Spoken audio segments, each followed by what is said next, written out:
Support for Colorado Today comes from Safeway. Shop online and get $30 off your first online order when you use code SAVE30 at checkout.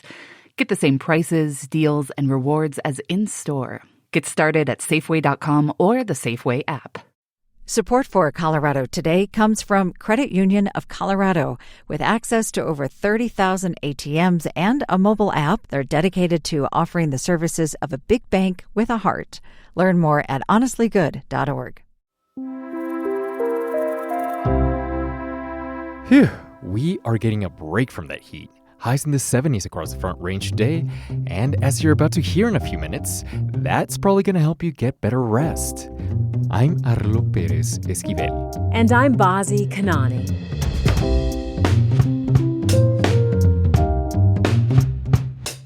Coming up, layoffs may be the only thing that can save Denver's budget, but workers say the city's not playing fair as it prepares to let people go. Here comes the union!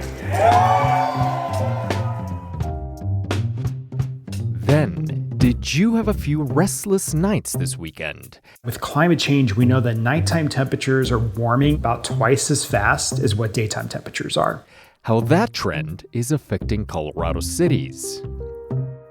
And Dolly Parton's popular program to get books to kids and families runs into financial trouble. We're just really being conservative right now with the way that federal cuts are coming down the pipeline. It's Monday, June 23rd. Here's what's happening in Colorado today. Thousands of people who work for Denver's city government are waiting to see who gets laid off starting in early August. The city has to balance a big budget deficit, and all signs point to significant numbers of people losing their jobs. Adding to the stress, the city is trying to give itself more flexibility in who it lays off, and employees have started to come out in force to stop them. Denverite editor Andrew Kenny is here to explain what's happening. Andy, let's start with why. Just how bad are the city's finances? Hey, Buzzy, they're bad. The city needs to come up with $50 million in cuts. That's just for this year, and another $200 million for the upcoming year. That could mean cutting spending by more than 10%. It's worse than the pandemic. It's one of the biggest cuts to city government we've seen in years. It's worth noting that Denver's not alone here. The state budget's very tight. Boulder's got a hiring freeze. They're all dealing with slow economic growth, but also Denver's in a particularly tight spot because it's spent down its reserves, dealing with stuff like migration and homelessness. This is happening against the big backdrop of not knowing what's going to happen with the economy. So as the city gets ready for these likely layoffs, leaders now want to change the rules for how it works. How so?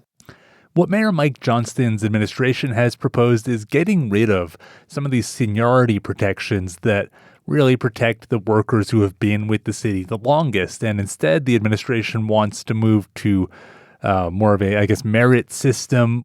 The city's also talking about getting rid of this first dibs system, I'll call it, where it used to be if you got laid off, you would be first in line to get that job back when it was potentially rehired. They are talking about getting rid of that as well. The city, of course, says this is all about making the cuts more efficient, more targeted, but you can imagine almost any big change like this is going to set off serious alarm bells for the workforce. I can't imagine, and in fact, many employees are deeply skeptical. Can you explain their suspicions and opposition? Yeah. First of all, those longer tenured workers are just obviously literally going to be more vulnerable if this passes. They're losing protections, and they feel like they're being targeted. Some of them see it as a way for this relatively new administration to clear out older folks who he didn't maybe have as much role in hiring. Maybe they're not as loyal to him. I don't think the Johnston administration would agree that that's their goal, but that's certainly the fear. There's also the timing. In January, a lot of city workers are going to get these expanded bargaining rights. So right now, only police and firefighters and teachers, those are the only local employees who get to bargain through unions. That right is going to expand to a lot of other workers. So employees see the city making this big controversial change, potentially clearing out those senior workers just months before they gain these new union rights in 2026. Just how contentious is this getting at this point? Yeah, it's contentious. Our colleague, reporter Kyle Harris, was there for probably one of the most animated meetings ever of this little known to us board called the Career Services Board. And, it's like 9 a.m., 8 a.m. on a weekday. Let it rip.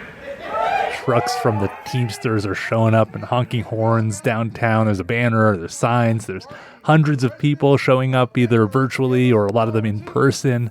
Here's Ronnie Houston. He's a retired Teamster and a longtime labor organizer.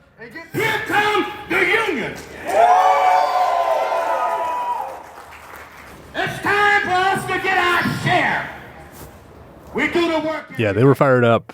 Somebody else who spoke was Sarah Hess with the Teamsters, and she reminded people that the city had just been through all these crises, COVID, 2020 protests, homelessness, the arrival of tens of thousands of immigrants. It's not been easy to be a city worker for a lot of these people. These are the workers that have shown up year-round that service our airports. They sweep our streets. They plow our roads. They take care of our parks. So, look, doing these kind of layoffs, never easy for a mayor, always going to stir opposition. This is going to be a major test of Johnston's strength, his ability to navigate through this real crisis for City Hall. And once again, Andy, what is the timeline here? So with all these questions and opposition, the Career Services Board didn't want to approve the layoff rule changes just yet. So they put it off till July. They punted it. But the layoffs themselves, those could be coming, as we mentioned earlier, as early as August. Denverite editor Andrew Kenny. Thanks, Andy. Thank you.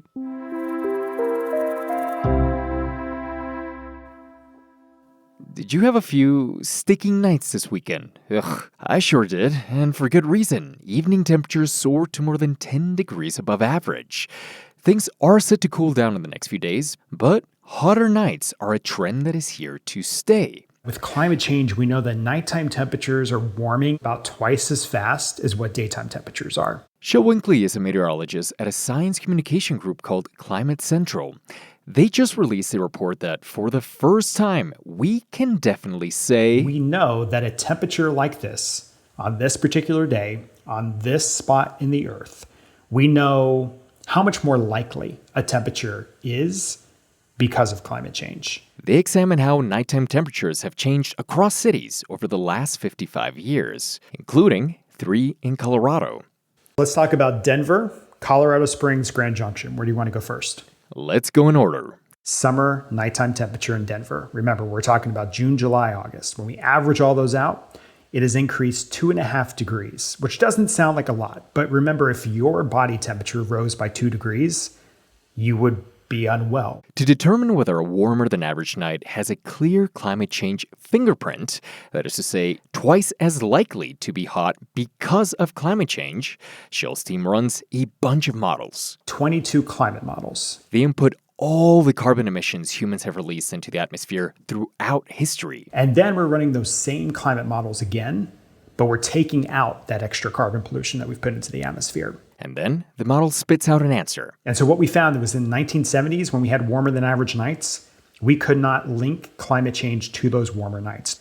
Then we went to the 1980s, and on average, there were about 4 nights per summer that we could say, yes, these nights were warmer and made more likely because of climate change. 1990s, same thing, about 4 nights. And then, all of a sudden, in the 2010s, 25 nights per year. And then just in the short, 4 years that we've had here in the 2020s, on average, 38 warmer than average nights in the city of Denver now have a clear climate change fingerprint to them. That's now 47 nights. Shel says that cities like Denver, with all their pavement and glass and steel buildings, they trap a lot of heat during the day. Then that gets released at night. But things are even hotter in Grand Junction. That's now 47 nights. And Colorado Springs, we're talking 56, well over half of your summer because of climate change. Shel admits the report doesn't bring a lot of good news. Our bodies need to recuperate at night. Rising temperatures get in the way of that. Plus, all the energy it takes to cool down our homes, it taxes the grids and your wallet. But he says talking about it, preferably in a cool night, is a good first step. Grab a coffee with somebody, grab a beer and sit outside with somebody, and then go from there. See where you can take that conversation and turn it into action.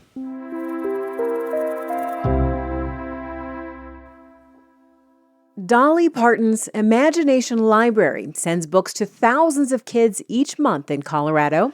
A few months ago, I had the honor of delivering a Colorado kid the 1 millionth book given free of charge through Dolly Parton's Imagination Library. Governor Jared Polis gave that shout out during his State of the State address in January.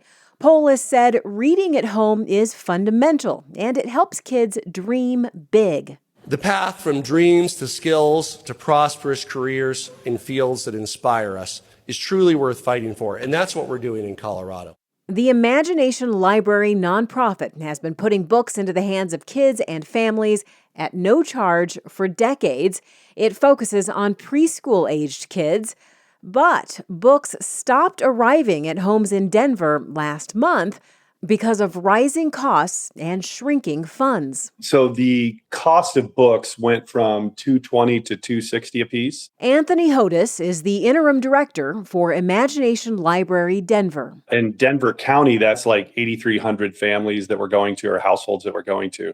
So on a monthly basis, our monthly bill was increased significantly. A bit here about how this works. The Imagination Library negotiates to get lower prices for new books and to ship them around the country, but it doesn't pay for the books themselves. States and local chapters pick up that expense, and Denver's costs are up nearly $3,000 a month, while it has lost foundation grants that used to cover some of the expense.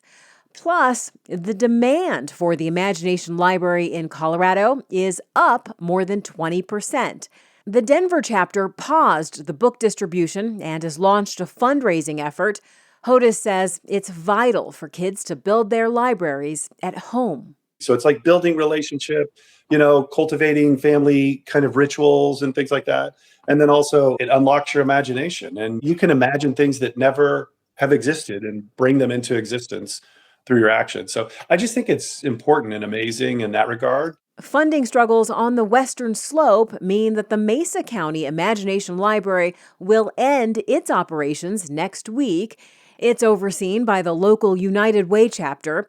Executive Director Faith Rodriguez says it also came down to rising costs and dwindling funds. We're just really being conservative right now with the way that federal cuts are coming down the pipeline. And so, while there will soon be no more Imagination Library in Mesa County, there is some new hope on this front. The United Way chapter is starting its own book distribution effort as the other one sunsets. We felt like we could support local nonprofits like Friends of the Library and partner with them to work on sustainability of books and also get books in the hands of all youth, not just children ages 0 to 5. Rodriguez says the national aspect of Dolly Parton's Imagination Library presents challenges in fundraising. That could be happening in other states, too. Washington State cut its funding for the Imagination Library. Indiana lawmakers cut it as well. And now that state's first lady is raising money to keep it alive.